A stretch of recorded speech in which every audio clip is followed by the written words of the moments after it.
Magandang umaga po mga kababayan. Merry Christmas po. Dito po ako naglalakad para bumili po ng tinapay. As usual, hindi naman po ganun ka-busy at hindi naman po ganun ka-special talagang Pasko rito. Parang ordinaryong araw lang.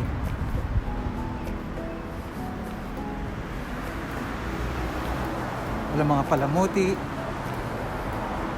wala nagkakaroling. Siyempre sa Pinas lang yun.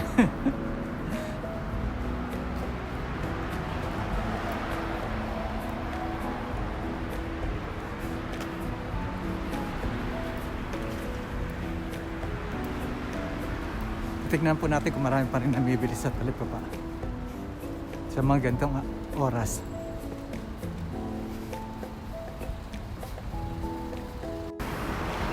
Dito po ako sa harapan ng convenience store.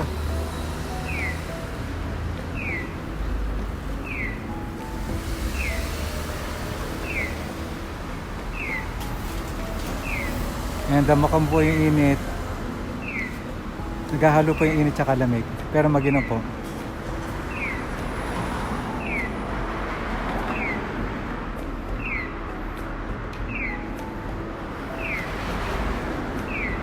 Kita nyo po, December 25 to. Pasko mga kaibigan.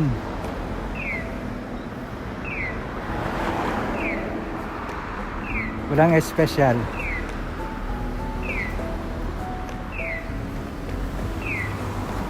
Pero kahit ganun pa man, may daraos yung kasama pamilya nyo para maging espesyal ng lahat. Tuwid na po ako ng kalsada. Ito na po ako sa lagi ko pinupuntahan sa bukana ng Umotecho. Makita nyo po, meron naman mga bukas pa. Kasi ang alam kong sarado yung 1, 2, 3, 4. Ayan, dito pa sa bilihan tinapay. Bukas pa.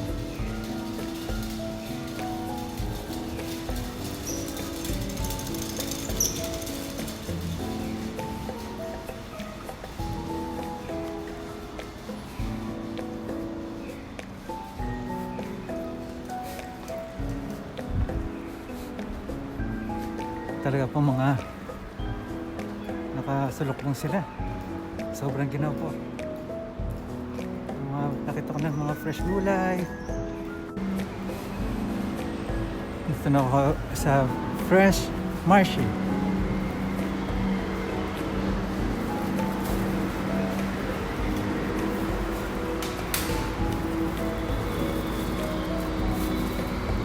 Meron po mga Mikano.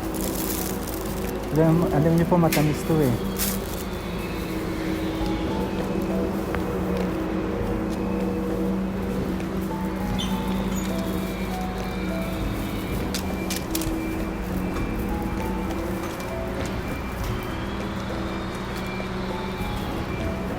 Kumuha po ako ng basket. Napasok na po ako sa loob.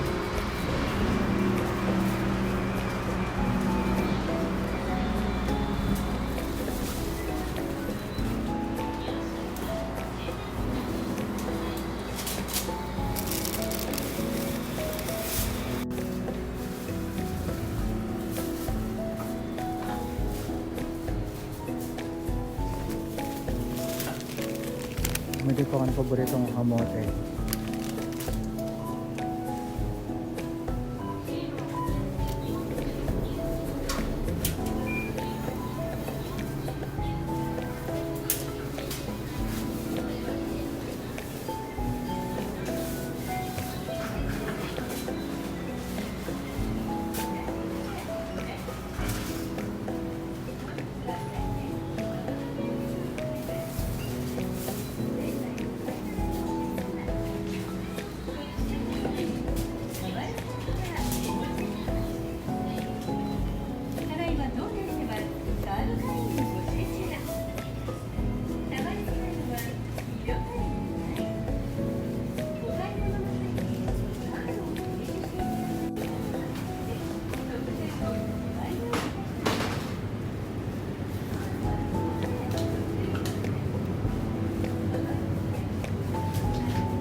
Neil.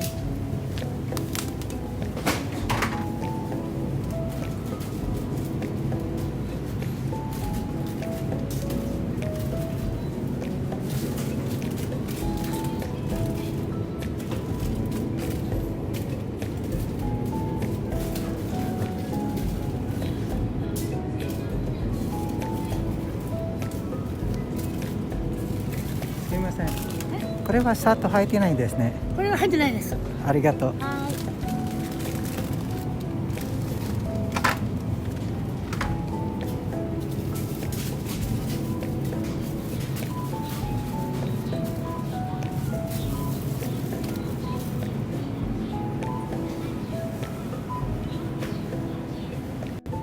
Hanap ako ng tinapay.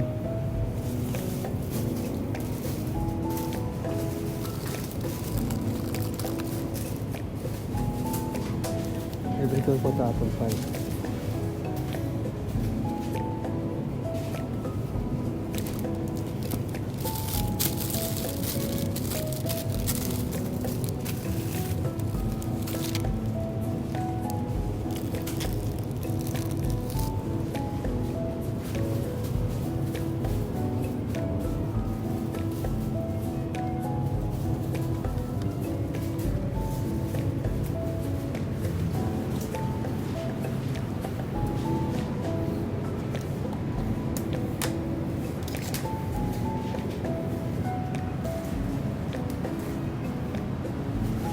Meron na rin pong spaghetti.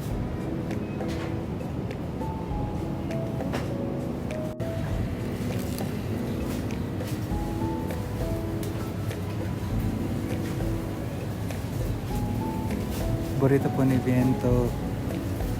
Katsudon.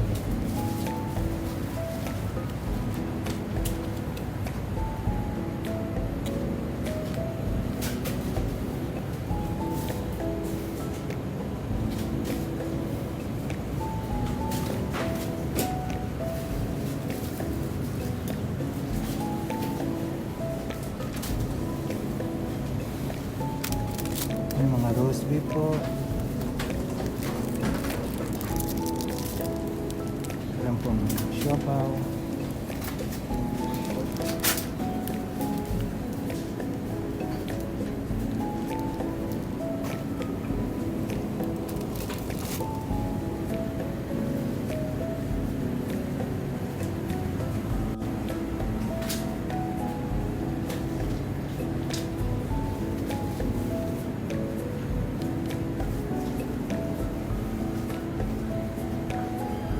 Meron pa mga tinapay.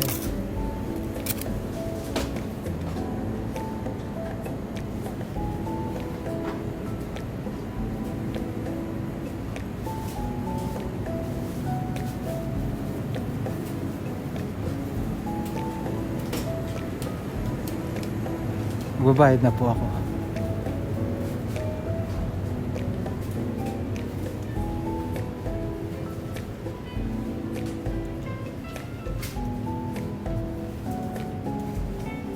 Ito po yung mga mochi. Pag New Year po, naglalagay sila niyan.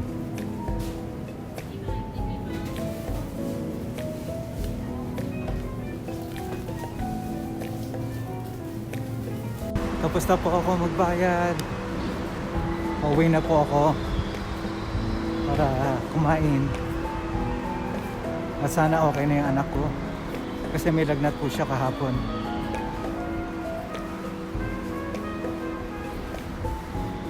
Kasi naman po, kahit na anong gawin yung bawal kasi may autism nga siya. Kahit sabihin mong gumamit ng heater, aircon ang ginagamit. Kaya medyo mahirap po eh. Talagang aalagaan nyo lang sa pangarap. Mahirap naman po yung lagi niyong pagagalitan. Nakakaawa rin po yung bata. Actually, binata na po yun. Isip bata lang.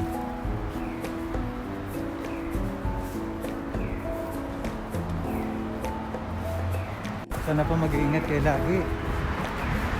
Kasi dito po, pakalat-kalat na naman yung virus. Hindi na po natapos.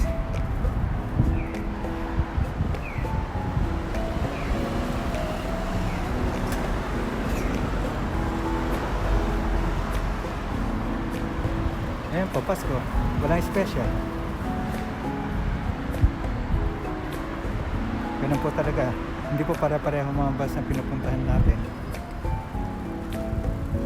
Kailangan po lang talaga matanggapin natin kung ano meron dito.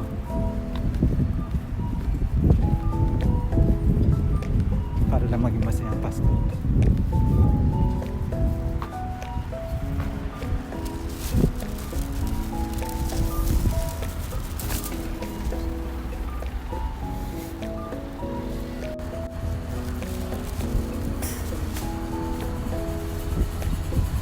Yan, naglalakad na po ako sa bus. Naglalakad na po ako pa uwi ng bahay.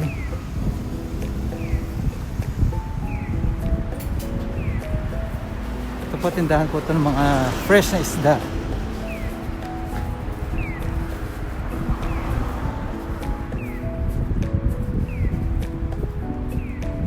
Patakita na naman ako ng dilaw na lambat at dilaw na lagyan ng basura. Yan. Tapunan po kasi ng basura ngayon tuwing Thursday tsaka Sunday. Alam nyo, sayang itong hotel na to.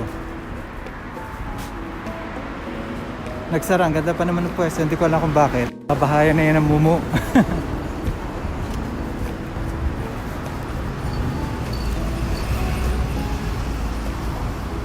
Dito pa naman pag mga gusali na hindi natitirhan, binabahain ng mga mumu. Naniniwala po ako dyan. Kasi po na-experience ko na.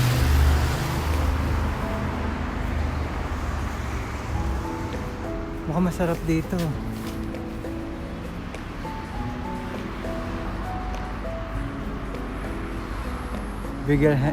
Vegan and healthy lunch, 700 yen.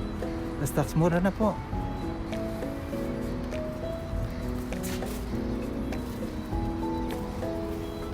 Ito po papakain, masarap.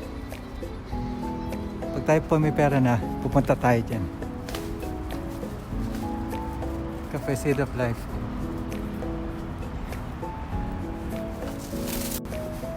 Kailangan po tipid-tipid sa panahon ngayon. Mayroon po talaga nagkakasakit. Dito na po ako, malapit na po ako sa aming bahay. Sana okay na anak ko. Ando po siya sa mami niya. Okay, iba po kami ng floor ng tinitirahan.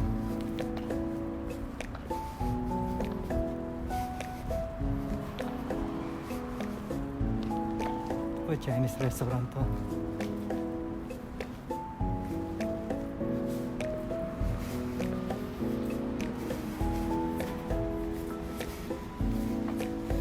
Dito po kami nagtatapon ng basura.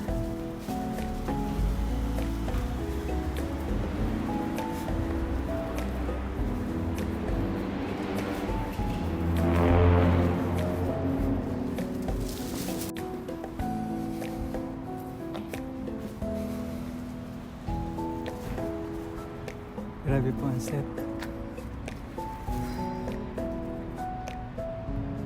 50 minutes.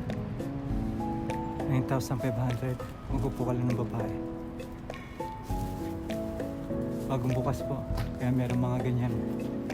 Mga parang bulaklak o parol. Ayan, bawat basurahan po bawal magtapon ng kanya-kanya putan-putan.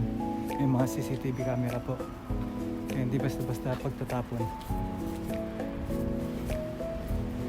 Dito na po ako sa aming mansyon.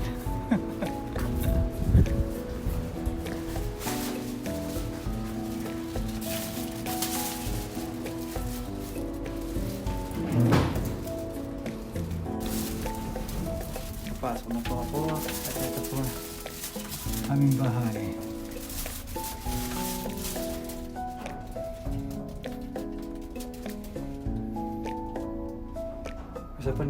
sumakay sa elevator.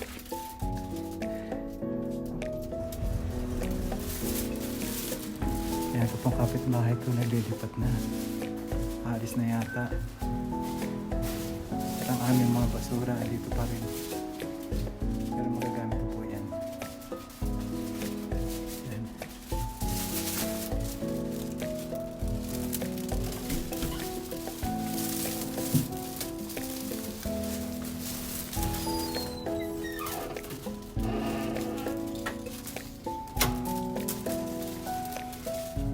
Thank you, Lord.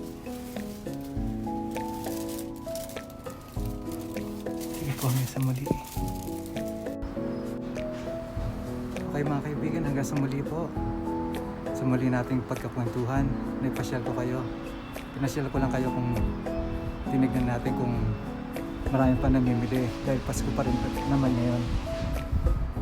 Pero wala po. Hindi kagaya sa atin na talagang kahit na tapos na ang Pasko hanggang New Year busy pa rin. Kaya po mga kaibigan, sana ulanin kayo ng grasya na malimit ko sinasabi. At sana maging maayos ang 2024 sa ating lahat. Walang magkakasakit dahil yan po pinaka-importante sa buhay ng tao. Pinaka-importante sa buhay natin. Sana po maging masusog ang buong pamilya. At sana po pagpalain kayo ng magkapal. Huwag kalimutan magdasal at magpasalamat sa Diyos. Dahil siya lang po ang ating sandigan sa oras ng ating mga problema. Hanggang sa muli, bye-bye!